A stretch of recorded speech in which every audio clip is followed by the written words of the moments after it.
الصلاة والسلام على سيد الأنبياء والمرسلين أما بعد فأعوذ بالله من الشيطان الرجيم بسم الله الرحمن الرحيم الذي خلق الموت والحياة ليبلوكم أيكم أحسن عملا صدق الله مولانا العظيم وصدق رسوله النبي الكريم الأمين إن الله وملائكته يصلون على النبي يا أيها الذين آمنوا صلوا عليه وسلموا تسليما اللهم صل على سيدنا ومولانا محمد وعلى آل سيدنا ومولانا محمد وبارك وسلم صل عليه بلغ العلا بكماله كشف الدجى بجماله حسنت جميع بصاله صلوا عليه وآله خلقت انسان یک امتحان است بس خلقت انسان یک امتحان است بس راحت و زحمت آزمون یزدان است بس فنا ہما مخلوق و این جہان است بس فنا ہما مخلوق و این جہان است بس بقائے جاویدان در بند یزدان است بس ہر ابتدا سے پہلے ہر انتہا کے بعد ہر ابتدا سے پہلے ہر انتہا کے بعد ذات نبی بلند ہے ذات خدا کے بعد دنیا میں جتنے لوگ ہیں احترام کے قابل دنیا میں جتنے لوگ ہیں احترام کے قابل ہم سب کو مانتے ہیں مگر مصطفیٰ کے بعد قتل حسین اصل میں مرگ یزید ہے قتل حسین اصل میں مرگ یزید ہے اسلام زندہ ہوتا ہے ہر کربلا میں اللہ تعالیٰ کی حمد و ثنا اور آقا پاک صلی اللہ علیہ وسلم کی ذات بابرکات کو پڑھیا درود و سلام کے بعد میرے نہایت واجب الاحترام بزرگوں بھائیوں دوستوں عزیزوں میرے مولا کے پیارے بندوں میرے آقا کے پیارے غلاموں میں آپ سب کو اس محفل پاک پہ آنے پہ دل کی اتھا گہرائیوں سے خوشامدید کہتے ہیں السلام علیکم ورحمۃ اللہ وبرکاتہ جیسا کہ آپ سب کو پتہ ہے یہ محفل پاک جو ہے بھائی آصف صاحب کے اصالِ سواد کے لیے سجائی گئی ہے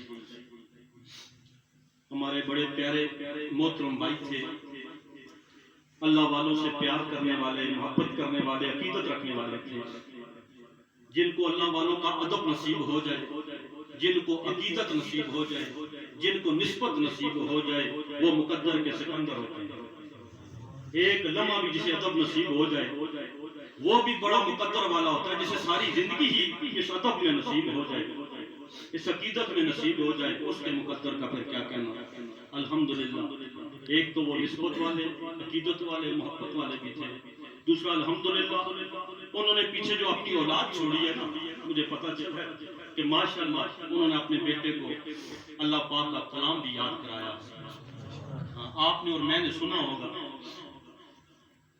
کہ عیسیٰ علیہ السلام کے دور کا واقعہ ہے عیسیٰ علیہ السلام کا گزر ایک قبر سے ہوا آپ جب اس قبر سے گزرے تو اس قبر والے کے اوپر عذاب ہو رہا تھا وہ قبر جو ہے دوزخ کے گڑھوں میں سے گڑھا بنی ہوئی تھی آگ سے بھری ہوئی تھی وہ جو قبر والا تھا عذاب میں مبتلا تھا آپ آگے چلے گئے جب واپس تھوڑی دیر کے بعد جب واپس آئے آپ نے کیا دیکھا وہی قبر جنت کے باغوں میں سے پاک بنی وہی قبر والے کے اوپر اللہ پاک کی رحمت اور برکتیں نازل ہونے لگی اور تو اللہ پاک نے معاف فرما دیا جاتے ہوئے عذاب میں مبتلا تھا واپس آئے تو وہ جنت کی کروٹ جو ہے رحمتیں اور نعمتیں لوٹ رہا تھا آپ نے جب یہ منظر دیکھا آپ نے اللہ پاک کی بارگاہ میں عرض کیا میرے مالک یہ کیا ماجرا ہے میں جب جا رہا تھا میں نے دیکھا اس قبر والے کو عذاب ہو رہا تھا لیکن جب میں واپس آیا ہوں تو یہ قبر جو ہے ابھی جنت کے باغوں میں سے باغ بن گئی ہے اللہ تبارک تعالیٰ نے جبریل امین اللہ پاک نے فرمایا اے عیسیٰ تو سچ کہتا ہے واقعی اس طرح تھا لیکن یہ جب فوت ہوا یہ بڑا گناہگار تھا اس کے فوت ہونے کے بعد اسے میں نے بیٹا دیا، اسے میں نے بیٹا دیا۔ وہ بیٹا آج پہلے دن اللہ پاک کا کلام پڑھنے کے لیے، میرا کلام پڑھنے کے لیے آج درس میں گیا، مسجد میں گیا، اور آج مولوی صاحب نے اس کو پڑھایا کہ بسم اللہ الرحمن الرحیم۔ جو استاد محترم تھے انہوں نے اس بچے کو، معصوم بچے کو، جو یتیم بچہ تھا، اس کو آج جو ہے استاد محترم نے کیا پڑھایا؟ صرف بسم اللہ الرحمن الرحیم۔ اس معصوم بچے نے اپنی پاک زبان سے جب مجھے رحمان اور رحیم پکارا تو مجھے حیا آ گئی کہ جس کا بیٹا زمین پہ مجھے رحمان اور رحیم پکارے اس کے باپ کو میں قبر میں عذاب دوں۔ میں نے اس کا عذاب اٹھا لیا، میں نے اس کا عذاب اٹھا لیا، کس وجہ سے کہ اس کے بیٹے نے صرف مجھے رحمان اور رحیم پکارا۔ جس کا بیٹا صرف رحمان اور رحیم پکارا اس کے باپ کی بخشش کر دی جائے۔ جس کا بیٹا پورا قرآن پاک کا حافظ ہو وہ بھی پڑھے، اور جو ادھر آئے ہوئے ہیں متلقین، جو ہے الوحقین، جتنے بھی لوگ آئے ہوئے ہیں آج محبت کرنے والے، یہ بھی اگر پڑھیں تو یہ اگر ان کو احسان ثواب کریں تو پھر ان کی بخشش اور ان کی اللہ پاک کے کرم کا کیا اندازہ ہوگا کہ اللہ پاک نے کتنا کرم فرمایا ہے۔ آپ نے اور میں نے سنا ہوگا ایک دن آپ کے اور میرے آقا اپنے غلاموں کے ساتھ قبرستان میں سے گزر رہے تھے، دو قبروں کے درمیان سے آپ کا گزر ہوا۔ آپ نے کیا نبوت کی نگاہ سے جب دیکھا، آپ نے کس نگاہ سے؟ آپ کی نگاہ میں اور ہماری نگاہ میں زمین آسمان کا فرق ہے۔ جو آپ کو نظر آتا ہے وہ ہمیں نظر نہیں آتا ہے۔ آپ نے اپنی نبوت کی نگاہ سے دیکھا کہ دونوں قبر والوں کے اوپر عذاب ہو رہا ہے، دونوں قبر والوں کے اوپر عذاب ہو رہا ہے۔ آپ نے کیا کیا؟ ایک سبز جو ٹہنی ہے وہ کھجور کی توڑی، اس کے دو حصے کیے، ایک حصہ ایک قبر پہ لگا دیا، دوسرا حصہ دوسری قبر پہ لگا دیا۔ تو جب آپ نے لگایا، آپ کے غلاموں نے عرض کی یا رسول اللہ صلی اللہ علیہ وسلم، جو عمل آپ نے فرمایا ہمیں سمجھ نہیں آئی ہے یا رسول اللہ صلی اللہ علیہ وسلم، ہمیں آپ بتا دینا یہ کیا کیا ہے آپ نے۔ آپ نے فرمایا میرے یارو، میرے غلاموں سنو، میں نے دیکھا کہ دونوں قبر والوں کے اوپر عذاب ہو رہا تھا، میں نے سبز ٹہنی کو توڑنے کے بعد اس کے دو حصے کیے، ایک حصہ ایک قبر پہ لگا دیا، دوسرا حصہ دوسری قبر پہ لگا دیا۔ سبز شاخوں کا لگنا تھا کہ اللہ پاک نے ان سے عذاب اٹھا دیا۔ سبحان اللہ۔ کس وجہ سے؟ آپ نے فرمایا جو سبز شاخ ہوتی ہے، جو سبز درخت ہوتا ہے، جو سبز پودا ہوتا ہے، یہ اللہ کا ذکر کرتا ہے، یہ اللہ کا ذکر کرتا ہے۔ تو جب میں نے ان کو لگایا، یہ اللہ کا ذکر کرنے والی شاخیں تھیں، تو ان کے ذکر کی برکت سے اللہ پاک نے کیا کیا؟ ان دونوں سے عذاب اٹھا لیا، انہیں بخش دیا۔ تو اگر شاخیں قبر پہ لگ جائے سبب، ان کے ذکر کی وجہ سے اللہ پاک عذاب اٹھا لیتا ہے۔ اگر ان کی اولاد پڑھ کے بخشے تو اللہ پاک پھر کتنا کرم فرماتا ہے۔ نعرہ تکبیر، اللہ اکبر، نعرہ رسالت، یا رسول اللہ، نعرہ تحقیق۔ تو میرے بھائیوں، آپ بھی محبت سے آئے ہوئے ہیں، عقیدت سے آئے ہوئے ہیں، ان کی تعزیت کے لیے آئے ہیں، ان کے دکھ درد میں شامل ہونے کے لیے آئے ہیں۔ خاموش بیٹھنے سے بہتر ہے۔ ابھی میں دیکھ رہا تھا بچے درود پاک پڑھ رہے تھے، کچھ لوگ پڑھ رہے تھے، کچھ خاموش بیٹھے ہوئے تھے۔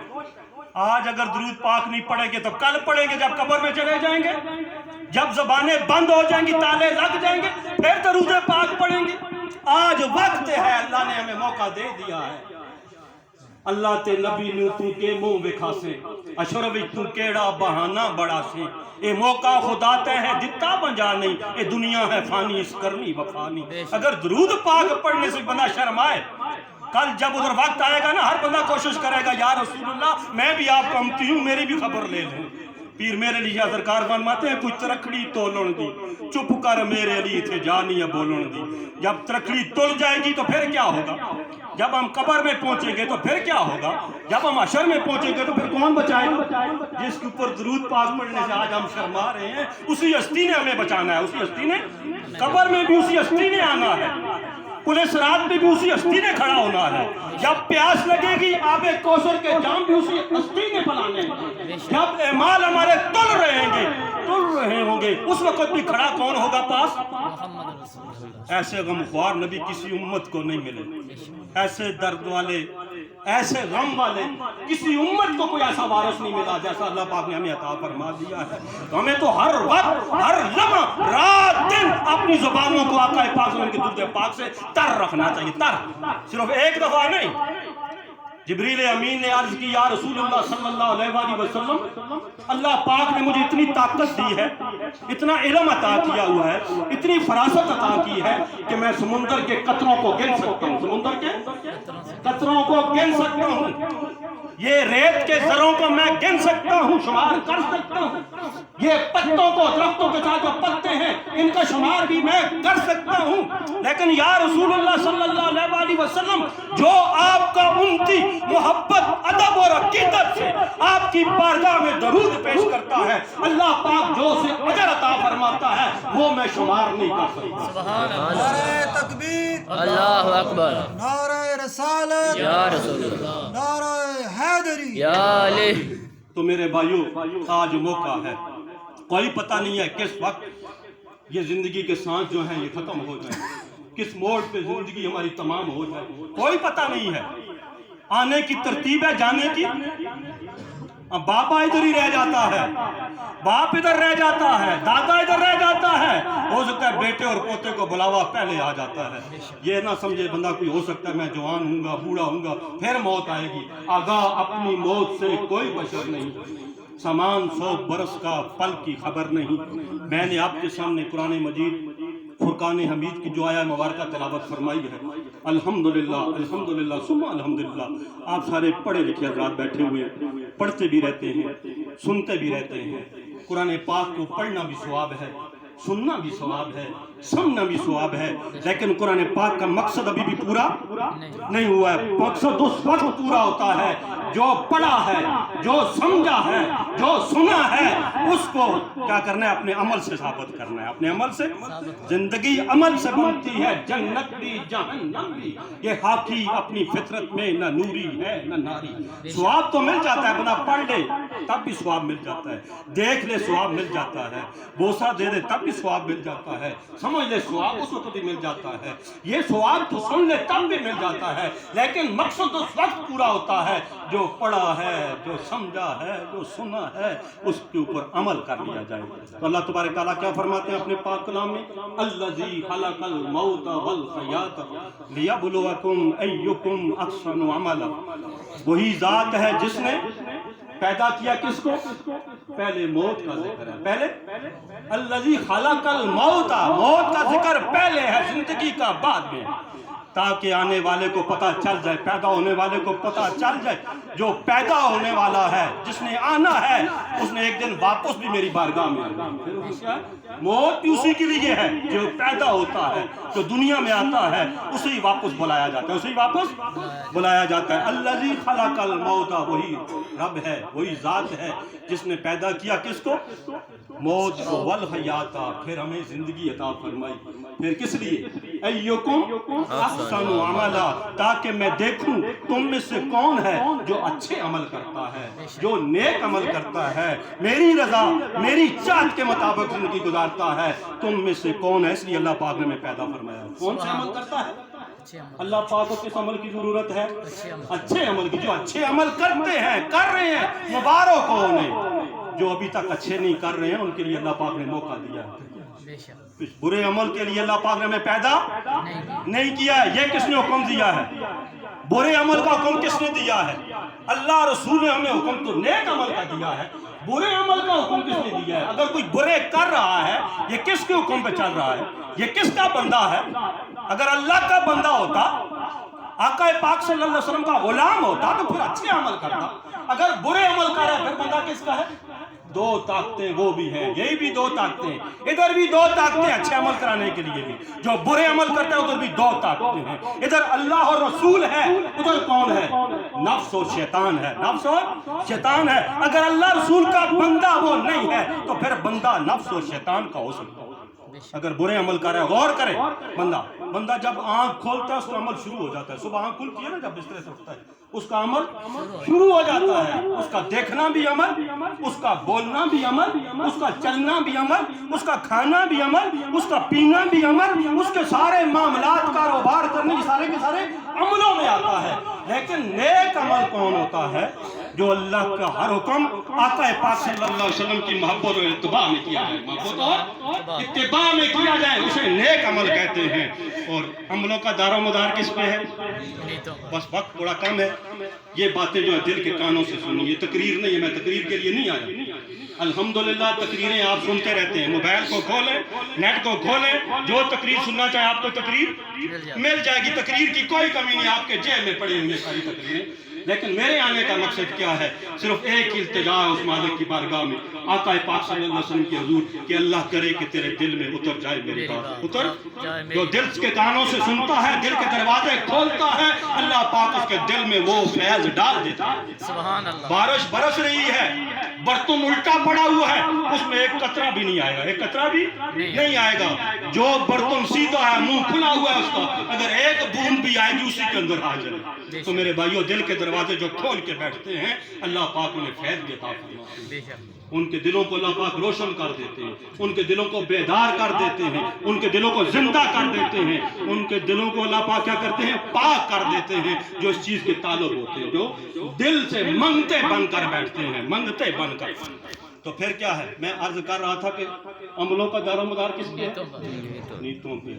یہ تو آپ نے سنا ہوگا، انما الاعمال بالنیات، عملوں کا دار و مدار نیتوں پر ہے۔ نیت کا دار و مدار کس پہ ہے؟ عملوں کا دار و مدار تو نیت پہ ہے، نیت کا دار و مدار کس پہ ہے؟ میں اپنے بزرگوں کے پاس بیٹھا ہوا تھا ایک دن، آپ مجھ سے پوچھتے ہیں مطلوب شاہ بچہ، عملوں کا دار و مدار تو نیت پہ ہے، نیت کا دار و مدار کس پہ ہے؟ پڑھا ہے یا نہیں پڑھا ہے؟ کسی نے پڑھایا ہے نہیں پڑھا ہے؟ میں نے عرض کی حضور اس سے پیچھے نہیں پڑھا ہے، اس سے آگے پڑھا ہے، اللہ رسول بہتر جانتا ہے یا ان کے وارثین بہتر جانتے ہیں۔ آپ فرماتے ہیں سنو بیٹا میں بتاتا ہوں، تو نے پھر کیا کرنا ہے، یہ جو پیغام ہے یہ میرے آقا کی حرمتی تک پہنچا دینا ہے۔ آپ فرمانے لگے، آپ نے فرمایا بیٹا نیت کا دار و مدار دل کی پاکی پہ ہے، ذرا غور سے سنو، یہ مانے گا، علم بھی مانے گا، ضمیر بھی مانے گا، عقل بھی مانے گی، شعور بھی مان جائے گا اس وقت جب سمجھ آ جائے گا۔ آپ فرماتے ہیں نیت کا دار و مدار دل کی پاکی پہ ہے، دل کی پاکی کا دار و مدار کس پہ ہے؟ وضاحت میں جاؤں گا وقت زیادہ لگ جائے گا، دل کا پاک ہوتے ہیں، یہ بھی آگے اگر تفصیل کھول دوں پھر وقت زیادہ لگ جائے گا، لیکن میں مقصد کی بات کرنا چاہتا ہوں، اللہ کرے آپ کو سمجھ آ جائے۔ آپ فرماتے ہیں دل کی پاکی کا دار و مدار بیٹا کس پہ ہے؟ آپ نے فرمایا دل کی پاکی کا دار و مدار خون کی پاکی پہ ہے، خون کی پاکی پہ، خون کی پاکی پہ۔ عام لوگ سمجھتے ہیں ذکر سے دل پاک ہو جاتا ہے، وظیفوں سے پاک ہو جاتا ہے، عبادت سے پاک، ایسے ہی نا عام لوگ ہی سمجھتے ذکر کریں گے دل پاک ہو جائے گا، لیکن ذکر بھی اس وقت تک قبول نہیں ہوگا جب تک اس کا رزق حلال نہیں ہوگا۔ میں ادھر آ رہا ہوں، پیچھے آ رہا ہوں۔ دل کب پاک ہوتا ہے؟ جب اس کا خون پاک ہوتا ہے۔ خون کب پاک ہوتا ہے؟ جب اس کا رزق پاک ہوتا ہے، جب اس کا نعرہ تکبیر، اللہ اکبر، نعرہ رسالت، یا رسول اللہ، نعرہ حیدری۔ یا علی۔ رزق کب پاک ہوتا ہے؟ کس کا پاک ہوتا ہے؟ آپ اپنے آپ سے پوچھیں، میں اپنے آپ سے پوچھتا ہوں کس کا رزق پاک ہے؟ جواب کون دے گا؟ ساتھ والا نہیں، دائیں بائیں والا نہیں، وہ مجھے نہیں جانتا ہے، سامنے والا نہیں، وہ مجھے نہیں جانتا ہے، مجھے سب سے قریب کون جانتا ہے؟ یا اللہ رسول جانتا ہے یا میرا ضمیر مجھے جانتا ہے؟ بے شک، بے شک۔ میں نے پوچھنا ہے تو اپنے ضمیر سے پوچھنا ہے، اپنے من میں ڈوب کر پا جا سراغ زندگی، اگر تو میرا نہیں بنتا نہ بن اپنا تو۔ جب میں اپنے ضمیر سے سوال کروں گا، ضمیر ایسا قاضی ہے، ایسا جج ہے، ایسا جاسوس ہے جو اللہ پاک نے ہمارے دلوں میں بٹھایا ہوا ہے۔ بے شک۔ ہر بندے کے دل میں یہ ضمیر موجود ہے، یہ اندر موجود ہے، اللہ نے قاضی بنا کے بٹھایا ہوا ہے، جج بنا کے بٹھایا ہوا ہے، اپنی طرف سے جاسوس بنا کے ہمارے دل کے اندر رکھ دیا ہے۔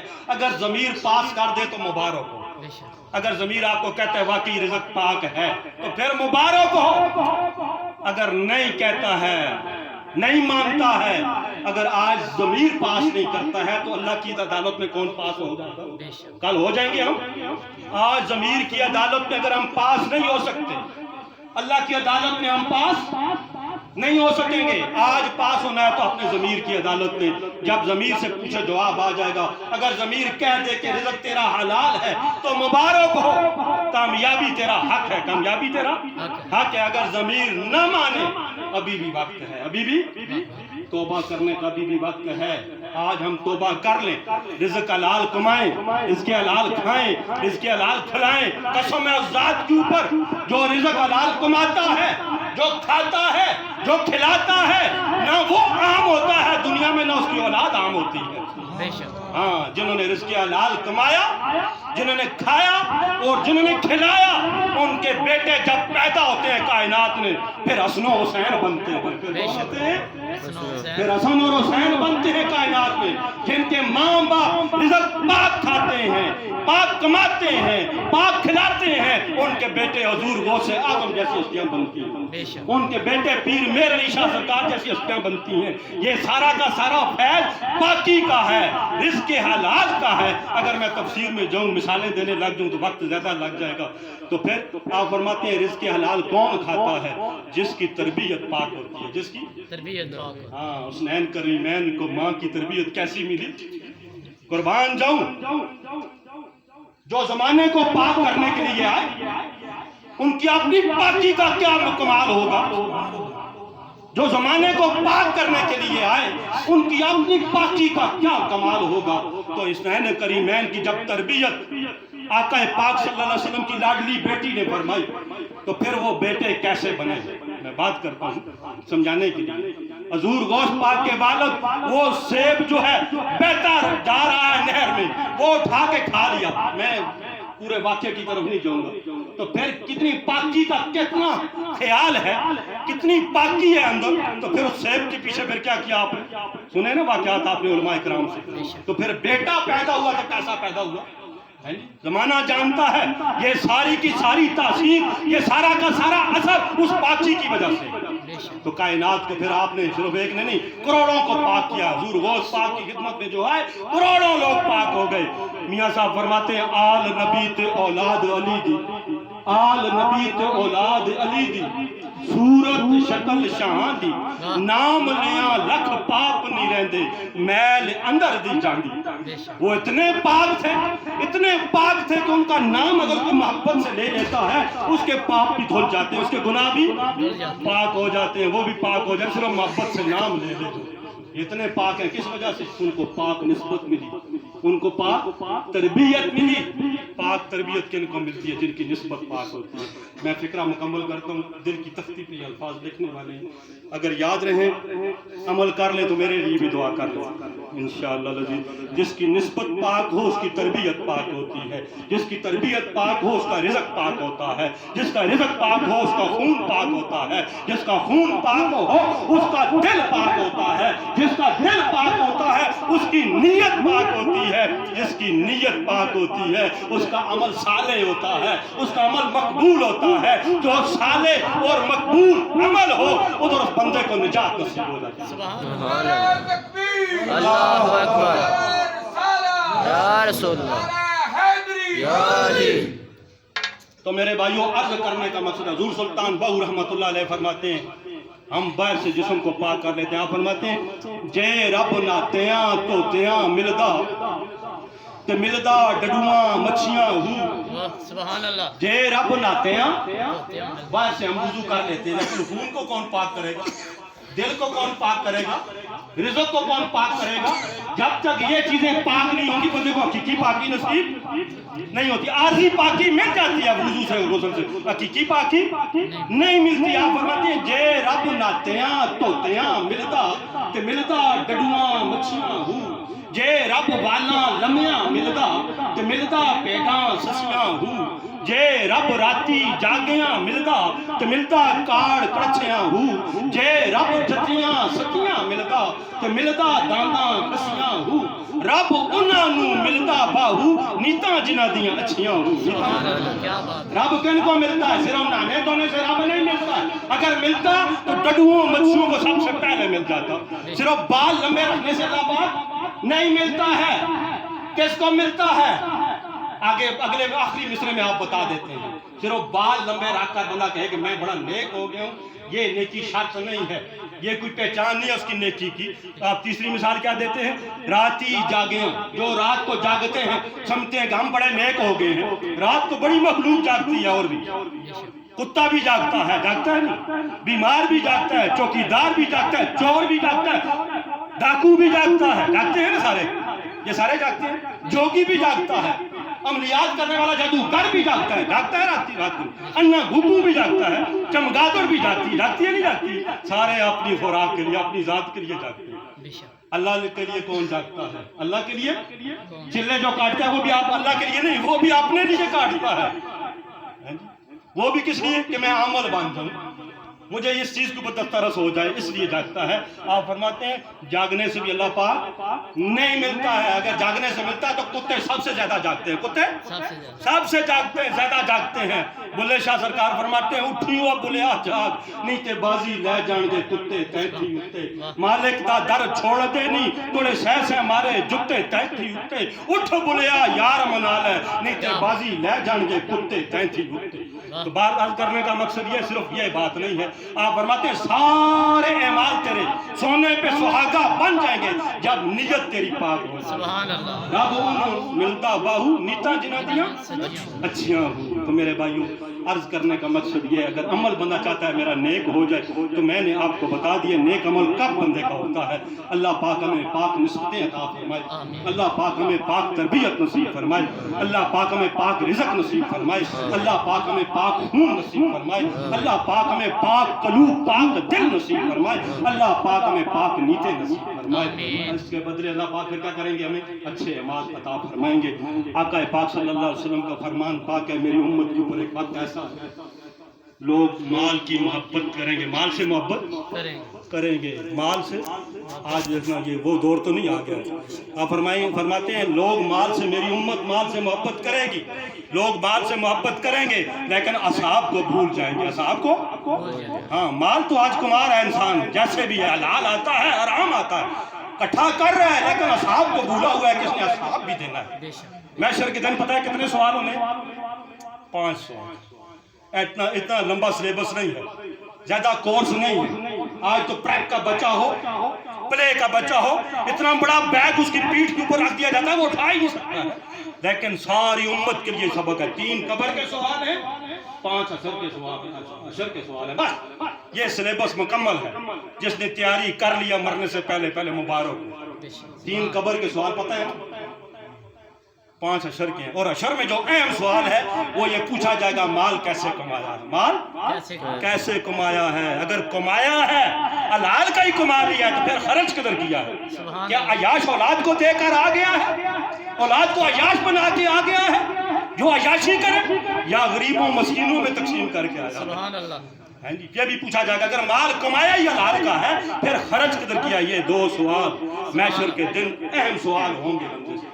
پوچھا جائے گا عمر کیسے کاموں میں گزاری، عمر کیسے گزاری ہے، یہ سوال سب سے پہلے ہوگا، عمر کیسے گزاری ہے، ہمیں پتہ ہے ہم نے کیسے گزاری ہے۔ پھر اہم سوال اسی عمر کے درمیان ایک سوال ہوتا ہے جوانی کیسے گزاری ہے، جوانی کیسے گزاری ہے، ہمیں پتہ ہے جوانیاں ہماری کدھر کیسے گزری ہیں، کیسے گزر رہی ہیں۔ آج کل کے جوانوں کی طرح دیکھنا انٹرنیٹ پہ گزر رہی ہیں، موبائل پہ گزر رہی ہیں، کاشی عیاشی میں گزر رہی ہیں، یا اللہ رسول کی غلامی میں گزر رہی ہیں۔ سبحان اللہ۔ ذرا غور کرنا جوانی کیسے گزر رہی تو نہیں، اور پھر کیا ہوگا، علم کتنا اثر کیا ہے، اور پھر علم پہ عمل کتنا کیا ہے۔ عمل علم اگر ہے ہی ہے صرف بحث مباحثے کے لیے، اس لیے حاصل کیا ہے برتری حاصل کرنے کے لیے یا لوگوں کے فائدے کے لیے؟ علم نافع جب نصیب ہوتا ہے نا وہ دوسروں کو نفع دیتا ہے۔ اگر ایسا علم تجھے ملا ہے تو نے وہ نفع والا علم تقسیم کیا تو مبارک ہو، اگر علم ملا ہے شیطان کی طرح فتنے برپا کیے ہیں تو پھر کیا ہے؟ سب سے پہلے عالم کو بلایا جائے گا محشر میں، سب سے پہلے عالم کو بلایا جائے گا، سب سے بڑے عالم کو میرے پاس بلایا جائے جو اپنے آپ کو عالم سمجھتا ہے۔ سب سے پہلے کس کو بلایا جائے گا؟ عالم کو۔ پھر اس کے بعد کسے بلایا جائے گا؟ سخی کو، جو اپنے آپ کو سخی سمجھتا ہے دنیا میں۔ تیسرا کون بلایا جائے گا؟ شہید کو۔ ان لوگوں کو بلایا جائے گا جو اپنے آپ کو بہت بڑا سمجھتے تھے، ہم بھی سمجھتے تھے یہ بڑے دیکھ ہیں، لیکن فیصلہ کیسے ہوگا، فیصلہ کیسے ہوگا؟ تو میرے بھائیوں آپ نے فرمایا میری امت مال کی محبت میں گرفتار ہو جائے گی۔ مال تو کمائے، بندے کا کیا کرے گا؟ مال کمائے گا لیکن اصحاب کو بھول جائے گا۔